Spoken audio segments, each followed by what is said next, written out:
Hello traders and welcome to another video review. Today is Friday, September 23rd, 2022, the last day of trading for this week. So let's find out what is going on the Forex calendar. The most important data scheduled for release today are from Germany.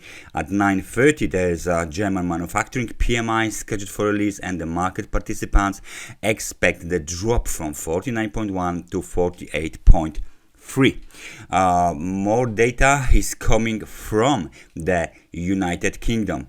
At 10:30 there is a scheduled for release composite PMI, manufacturing PMI, and the services PMI. This is very important indicator for the overall UK economy. However, the forecast is kind of different for each one of these PMIs. Composite is expected to drop, manufacturing is expected to increase, and the services is expected to drop as well.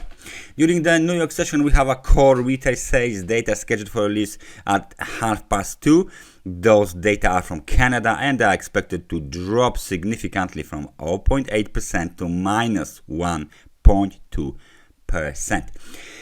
At the end of the day, at 8 p.m. there is Fed Chairman Jerome Powell speech, and definitely this is something that traders should take a look on, because it might trigger some moves on the indices, on the currencies, and of course on the gold or even oil market. So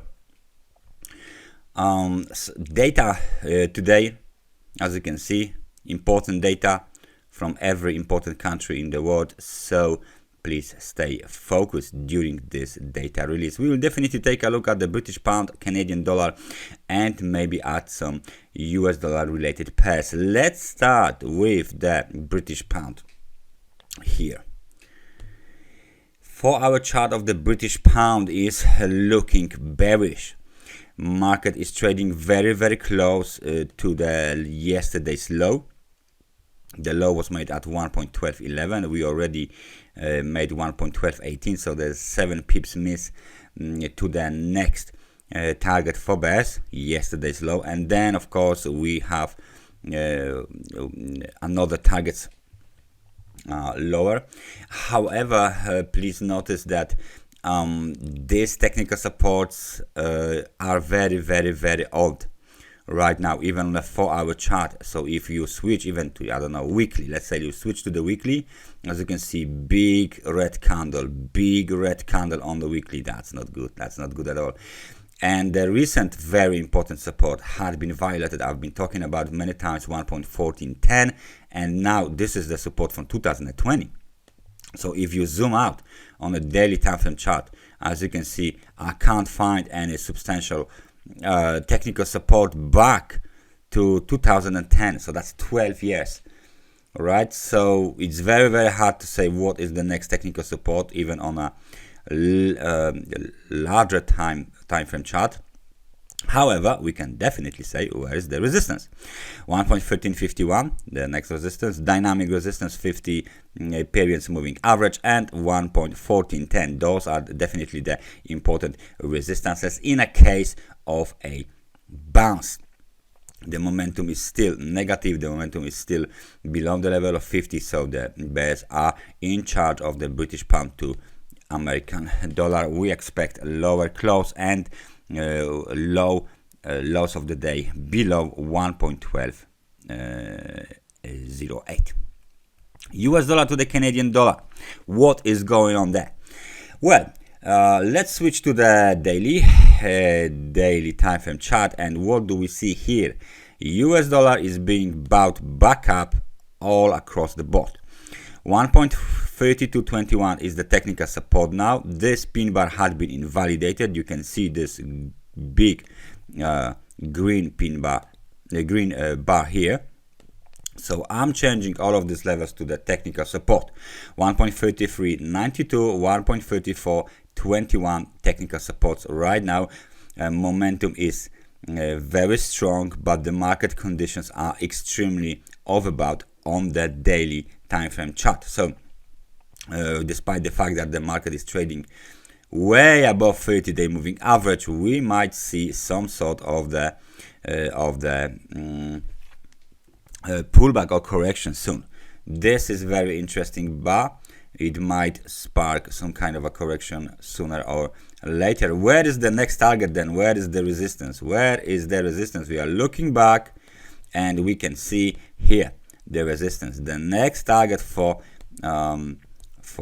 bulls, of course. Let me just find out where is it. Somewhere there. I guess that would be good level. 1.3713 more or less. And the next one would be 1.3853. Of course, the high from 2020, this is a COVID rally, is way above 1.40, right? It's a 1.4670, right?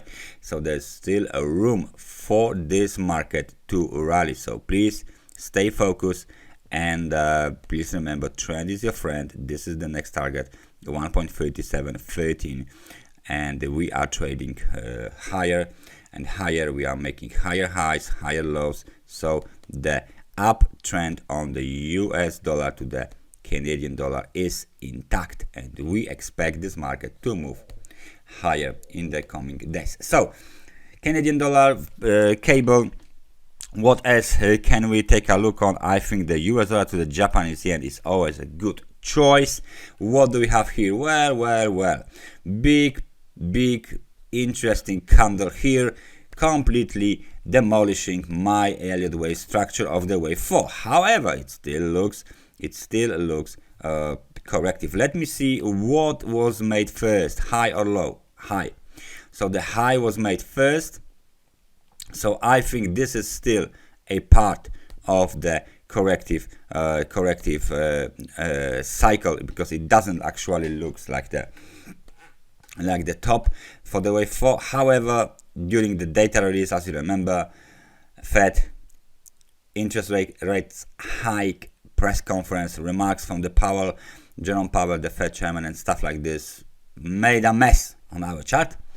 So right now we might change the outlook for bearish only if the market breaks below 30-day moving average, right now 140.13, below technical support 139.32, and the most important level, the top for the wave 1, which is 135.99. As long as the market trades above this level, the bullish impulsive scenario according to the wave progression is intact. Okay, so this might not be that easy correction to count. However, I think the after this correction is done, wave 5 to the upside might be triggered.